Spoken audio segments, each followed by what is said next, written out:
नमस्कार। Daily current affairs section पे lowers अर्थ YouTube channel पे आपका स्वागत है।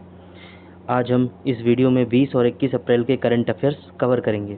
आज का पहला क्वेश्चन है, इसरो ने किस इवेंट के लिए G20 सैटेलाइट लॉन्च करने की घोषणा की है? तो इसरो ने जलवायु और वायु प्रदूषण के अध्ययन के लिए ये घोषणा की है। उसके चेयर कौन है? वी नारायण ने बताया है कि 2027 में ये लॉन्च होगा। ठीक है। और एक बात और बताना चाहूँगा कि PSLV 37 के तहत एक ही उड़ान में भारत ने ऐसा विश्व रिकॉर्ड बनाया था कि एक ही उड़ान में 104 सैटेलाइट भेजे गए थे। कितने? 104। और किसके द्वारा? PSLV 37। क्या नाम है उसका? PSLV 37 polar satellite launch vehicle. ठीक है। उसमें एकमात्र जो भारतीय था 104 में सैटेलाइट, उसका नाम था कार्लोसैट। क्या नाम था? कार्टोसैट। उसका नाम था कार्टोसैट 2। ठीक है। और जो 103 थे वो नैनो सैटेलाइट थे, है ना। और इसे कहाँ से लॉन्च किया गया? श्रीहरिकोटा। और G20 का महत्व क्या है? इसमें 20 देश सम्मिलित होकर इसे बनाने में सहयोग कर रहे हैं अपना अपना। ठीक है। तो ये जलवायु, वायु प्रदूषण और मौसम मॉनिटर करेगा। नेक्स्ट क्वेश्चन, केंद्रीय मंत्रिमंडल ने 18 अप्रैल 2026 को किस बीमा पुल की मंजूरी दी? तो केंद्रीय मंत्रिमंडल ने 12,980 करोड़ के भारत मैरीटाइम इंश्योरेंस पुल की मंजूरी दी। इसका उद्देश्य क्या है कि युद्ध के बीच में भी ये सेवाएं नहीं रुकेंगी। ठीक है। इसने प्रधानमंत्री मोदी ने इसकी अध्यक्षता की। मैं आपको बताना चाहूँगा, जैसे इस प्रकार इस समय ईरान और इजराइल का जो युद्ध हो रहा था, उसमें जो LPG सिलेंडर है हमारे देश तक नहीं पहुंच पा रहा था, तो उसी के लिए ये चालू किया गया है कि युद्ध के बीच में भी ये सेवाएं, ये चीज़ें नहीं रुकेंगी। ठीक है। इसका भारतीय झंडे वाले जहाज़ों को नियंत्रण और जहाज़ों को सुरक्षा प्रदान करना, जिन जहाज़ों का गंतव्य भारत है। ठीक है। तो यहाँ पे याद रखिए कौन सा किया गया है आपका भारत मैरीटाइम इंश्योरेंस, जिसे 12,980 करोड़ रुपए में किया गया है। ठीक है। इसकी अध्यक्षता PM मोदी ने की। नेक्स्ट क्वेश्चन, उपराष्ट्रपति श्री CP राधाकृष्णन ने किस देश के राष्ट्रपति से मुलाकात की? तो आपके श्रीलंका के राष्ट्रपति ये हैं अनुरा कुमारा दिसाना ऐके से मुलाकात की, जो कि इन्होंने नेवर रूट फर्स्ट की नीति दोहराई। किसने की? CP राधाकृष्णन ने। और ये CP राधाकृष्णन जो हमारे वाइस प्रेसिडेंट हैं, ये इनकी पहली विदेश यात्रा है, फर्स्ट विदेश यात्रा है, इसलिए ये महत्वपूर्ण क्वेश्चन है। नेक्स्ट क्वेश्चन, 20 अप्रैल को उत्तराखंड में 4 धाम यात्रा किसके साथ शुरू हुई? तो ये यमुनोत्री और गंगोत्री से प्रारंभ हुई। 4 धाम हमारे कौन कौन से हैं? यमुनोत्री, गंगोत्री, केदारनाथ, बद्रीनाथ। ठीक है। जिसमें बद्रीनाथ विष्णु का निवास स्थान कहा जाता है, यमुना का जो जन्म स्थान है इसे यमुनोत्री कहा जाता है, और गंगोत्री जो है आपका गंगा का उद्गम स्थल कहा जाता है। ठीक है। इसे अक्षय तृतीया पर उत्तरकाशी में गंगोत्री और यमुनोत्री के कपाट खुले। इसी के साथ 4 धाम यात्रा की शुरुआत हुई। ठीक है। तो 20 अप्रैल को 4 धाम यात्रा किसके साथ शुरू हुई? गंगोत्री और यमुनोत्री के साथ। नेक्स्ट क्वेश्चन, स्टार्टअप इंडिया के तहत FY26 में कितने स्टार्टअप की मान्यता प्राप्त हुए? तो आपका इसमें है 55,200। कितने स्टार्टअप्स की नई मान्यता चालू हुई? 55,200। अभी हाल ही में स्टार्टअप्स कंपनियों को प्रमोट करने के लिए startup India fund of fund 2.0 भी लॉन्च किया गया था, जिसकी योजना का कार्यान्वयन आपका SIDBI कर रहा है। ठीक है। कौन कर रहा है? SIDBI कर रहा है, BI कर रहा है, जिसका फुल फॉर्म होता है small industries development bank of India. तो स्टार्टअप इंडिया के तहत फाइनेंशियल ईयर 2026 में कितने स्टार्टअप की मान्यता प्राप्त हुई है? 55,200। ये बहुत अच्छी बात है। कुल 2.23 लाख स्टार्टअप हो चुके हैं भारत में, ये भी याद रखिएगा। नेक्स्ट क्वेश्चन, तो इसका आंसर होगा C नंबर। सुप्रीम कोर्ट ने सुभाष चंद्र बोस को राष्ट्रीय पुत्र टैग देने वाली PIL पर क्या कहा? PIL की जो रिक्वेस्ट थी उसे सुप्रीम कोर्ट ने पूरी तरीके से खारिज कर दी। कई बार इन्होंने सुभाष चंद्र बोस को राष्ट्रीय पुत्र घोषणा करने की, आपकी टैग देने की कहा था। PIL का फुल फॉर्म क्या होता है? Python imaging library. ठीक है। भारतीय संविधान अनुच्छेद 226 के तहत उच्च न्यायालयों और अनुच्छेद 32 के तहत सर्वोच्च न्यायालयों के जनहित याचिका PIL दायर की जा सकती है। कहा गया था कि 21 अक्टूबर, इसने याचिका क्या की थी कि 21 अक्टूबर 1943 में स्थापित आज़ाद हिंद फौज को स्थापना दिवस में और 23 जनवरी को सुभाष चंद्र बोस को नेताजी के जन्मदिन को नेशनल डे घोषित करने की कहा गया था, पर सुप्रीम कोर्ट ने इसे पूरी तरीके से खारिज कर दिया है। ठीक है, तो सुप्रीम कोर्ट ने सुभाष चंद्र बोस राष्ट्रीय पुत्र टैग देने वाली पीआईएल पर क्या कहा, पूरी तरीके से खारिज कर दी और फटकार भी लगाई। नेक्स्ट क्वेश्चन, सीबीआई ने ऑनलाइन स्कैम से बचाने के लिए किस एआई टूल को लॉन्च किया? तो अभय, ये जो है एआई पावर्ड चैटबॉट अभय लॉन्च किया। ये लोगों को फर्जी नोटिस वेरीफाई करने और डिजिटल अरेस्ट फ्रॉड से बचने में मदद करेगा। हाल ही में हम देख रहे हैं बहुत सारी ऐसी घटनाएं हो रही हैं, उन्हीं से निपटने के लिए सीबीआई ने ये किया है। ये बहुत बड़ा कदम है जो फर्जी नोटिस और वेरीफाई करने और डिजिटल अरेस्ट फ्रॉड से बचने में मदद करेगा। नेक्स्ट क्वेश्चन, ये अभय है based help port for authentication of your notices. Next question, PM Modi किस ग्रीनफील्ड रिफाइनरी का उद्घाटन करने वाले हैं? तो ये पचपदरा जो कि आपके राजस्थान में है, इसका उद्घाटन करने वाले हैं। ये भारत का आपका पहला ग्रीनफील्ड रिफाइनरी था। ठीक है, बट अभी जिस दिन उद्घाटन होने वाला था 1-2 दिन पहले ही उसमें आग लग गई है ना, तो इसलिए इसका काम थोड़ा सा विलम्ब हो गया है। इसे बनाने में मदद कौन की थी?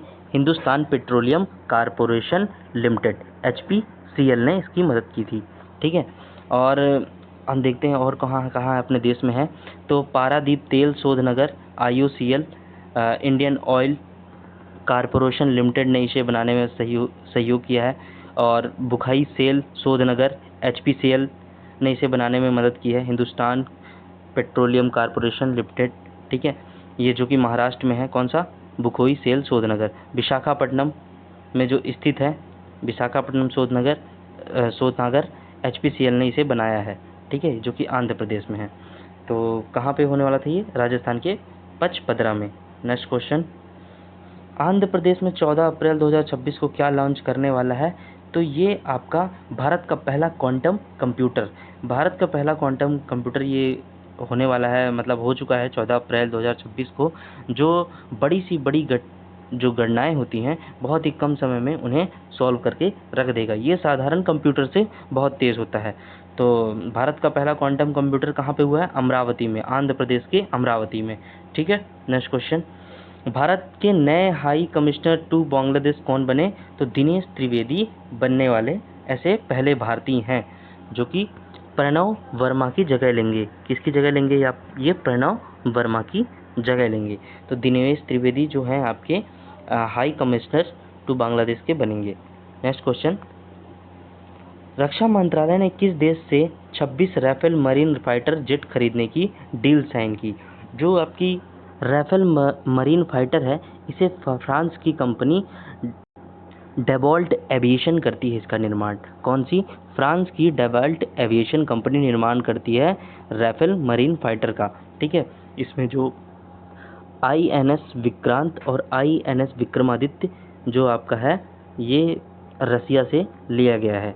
ठीक है, इसमें बताया गया है कि INS विक्रांत और INS विक्रमादित्य एयरक्राफ्ट कैरियर पर तैनात होंगे। ठीक है, तो इसे जो रक्षा मंत्रालय ने किस देश से 26 राफेल मरीन फाइटर जेट खरीदने की डील साइन की है? तो फ्रांस से।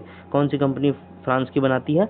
Dassault aviation company. Next question, Bharat का पहला ग्रीन हाइड्रोजन हब किस राज्य में बन रहा है? तो ये आपका आंध्र प्रदेश के विशाखापट्टनम में बन रहा है। पीएम मोदी ने विशाखापट्टनम में इस परियोजना की शुरुआत की। ठीक है, इस परियोजना में स्थिरता, बढ़ावा मिलने, कार्बन उत्सर्जन में कमी और भारत की ऊर्जा सुरक्षा बढ़ने की उम्मीद है। ठीक है, उद्देश्य जो है कि जो ग्रीन हाउस जो गैसें हैं उनको कम करना, उनका उत्सर्जन कम करना। और भी इसके कई सारे प्लांट हैं, जैसे आपके पंजाब में है, और एक पंजाब अभी भी अग्रणी देश नहीं है ग्रीन हाइड्रोजन हब में। ठीक है, फिर एक पश्चिम बंगाल है, और तीसरे पे है महाराष्ट्र, जिसमें से सौर ऊर्जा से या फिर बायोमास से बिजली बनाई जाती है। ठीक है, तो पीएम मोदी ने विशाखापट्टनम में 1.85 लाख में करोड़ का ग्रीन हाइड्रोजन हब आधारशिला रखी आंध्र प्रदेश के विशाखापट्टनम में। ठीक है, नेक्स्ट क्वेश्चन की ओर। 21 अप्रैल को राष्ट्रीय सिविल सेवा दिवस क्यों मनाया जाता है? 21 अप्रैल 1947 में सरदार पटेल ने दिल्ली में पहले बैच के अधिकारी भारत का स्टील फ्रेम कहा था। ठीक है, भारत का क्या कहा था? स्टील फ्रेम कहा था। इसीलिए इसे तब से तो नहीं, 21 अप्रैल 2005 से मनाया जाने लगा। राष्ट्रीय सिविल सेवा दिवस है। जो सिविल सेवा अधिकारी हैं उन्हें ये याद दिलाने के लिए कि वो पूरी तरीके से जनता की सेवा में तत्पर रहें। ठीक है, तो ये कब से मनाया जाने लगा? 21 अप्रैल में। तो इसका आंसर होगा बी नंबर, 1947 में सरदार पटेल का पहला भाषण। नेक्स्ट क्वेश्चन, भारत ने किस देश के साथ क्रिटिकल मिनरल्स पार्टनरशिप साइन की है? तो ये अर्जेंटीना। क्रिटिकल मिनरल्स जैसे कि आपका कॉपर हो गया, लिथियम हो गया, ये क्रिटिकल मिनरल्स के लिए समझौता किया है, जिसमें आपके नेचुरल रिसोर्सेज होंगे, इसमें आपकी इकोनॉमिक सिक्योरिटी होगी, टेक्नोलॉजिकल एडवांसमेंट होगा, इन्वायरमेंटल आपकी सस्टेनेबिलिटी होगी, है ना। तो ये सब चीज़ें इसके, तो किसके साथ ये क्रिटिकल मिनरल्स पार्टनरशिप साइन की है? तो अर्जेंटीना देश के साथ। नेक्स्ट क्वेश्चन, सेबी ने किसके लिए नया T+1 सेटलमेंट नियम अनिवार्य किया है? सेबी का जो फुल फॉर्म होता है security exchange board of India.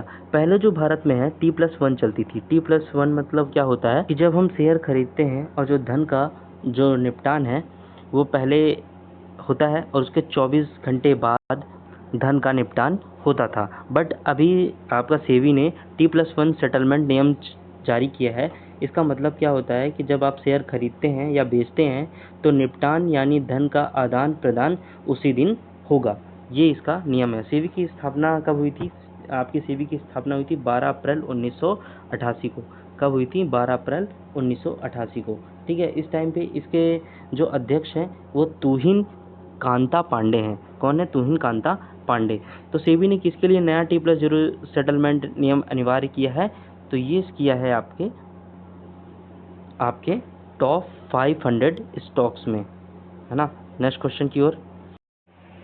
Question है 21 अप्रैल 2026 को भारत का कौन सा शहर UNESCO creative city of literature बना? तो ये केरल का कोझिकोड है जो यूनेस्को का क्रिएटिव सिटी ऑफ लिटरेचर में बना है। ठीक है, क्रिएटिव सिटी ऑफ लिटरेचर में बना है केरल का कोझिकोड, जिसमें आपका 500 से अधिक पुस्तकें हैं। कितनी? 500 से अधिक इसमें पुस्तकें हैं। और आपको बताना चाहूँगा जो यूनेस्को की यूसीसीएन जो साइट होती है, यूसीसीएन होती है, ये अन्य क्षेत्रों में या अन्य देशों में अपनी लिस्ट में शामिल करती है, जिसमें से आपका कुछ तहत है जैसे शिल्प कला हो गया, लोक कला, डिज़ाइन, फिल्म, पाक कला, साहित्य और मीडिया कला और संगीत, इन सभी में ये देता है। ठीक है, और अभी 2026 में भोपाल में जो गैस्ट्रोनॉमी जो पाक कला के क्षेत्र में इसको रखा है ना, जो भोपाल में जो वहाँ पे खान पान है। ठीक है, और उससे पहले कुछ चीज़ें जान लेते हैं। जैसे जयपुर में शिल्प एवं लोक कला के लिए 2015 में इसे शामिल किया गया था। वाराणसी को क्रिएटिव सिटी ऑफ म्यूज़िक के लिए किया गया था 2015 में। चेन्नई को भी आपका 2015 में सिटी ऑफ म्यूज़िक के लिए किया गया था। ठीक है, मुंबई को भी फिल्म के लिए रखा गया था, हैदराबाद को पाक कला गैस्ट्रोनॉमी के लिए, श्रीनगर को शिल्प एवं लोक कला के लिए रखा गया था, और 2025 में लखनऊ को पाक कला में रखा गया था। इससे पहले पाक कला में कौन सा था? हैदराबाद था, पर अभी हाल में कौन हुआ है आपका? ये लखनऊ, और 2026 में भोपाल को भी रखा गया है। तो इसमें पूछा क्या गया है क्रिएटिव सिटी ऑफ लिटरेचर कौन बना है? केरल का कोझिकोड। नेक्स्ट क्वेश्चन की ओर चलते हैं अपन। ये देखिए कोझिकोड। नेक्स्ट क्वेश्चन, केंद्र सरकार ने किस योजना के तहत 3 करोड़ नए घर बनाने का लक्ष्य रखा है? तो पीएम आवास योजना ग्रामीण फेज 2, जिसमें से आपके जो ग्रामीण इलाकों हैं इनको 3 करोड़ घर, 3.0 लाख करोड़ रुपए बजट तैयार किया गया है जो दिया जाएगा। ठीक है, तो इसका आंसर होगा बी नंबर। नेक्स्ट क्वेश्चन की ओर। 20 अप्रैल को आरबीआई ने किस बैंक पर 2 करोड़ का जुर्माना लगाया है? तो आरबीआई ने कोटक महिंद्रा बैंक पर केवाईसी और रिस्क मैनेजमेंट नियम तोड़ने पर 2 करोड़ की पेनाल्टी लगाई है। कौन से बैंक पे? कोटक महिंद्रा बैंक पे। नेक्स्ट क्वेश्चन, कुल्सी नदी किस प्रमुख नदी की सहायक नदी है? तो ब्रह्मपुत्र की है। ये ब्रह्मपुत्र की सहायक नदी, ये असम में बहने वाली एक प्रमुख नदी है। यहाँ पे एक जल विद्युत परियोजना 55 मेगावाट की चालू करने का प्रस्ताव रखा गया था, जिसे असम में कई संगठनों ने इसका विरोध किया, एक कड़ा विरोध किया। इसका उद्देश्य क्या था विरोध करने का? क्योंकि यहाँ पे जो डॉल्फिन मछली रहती हैं उनके लिए खतरा है ये, इसीलिए इसका विरोध किया गया।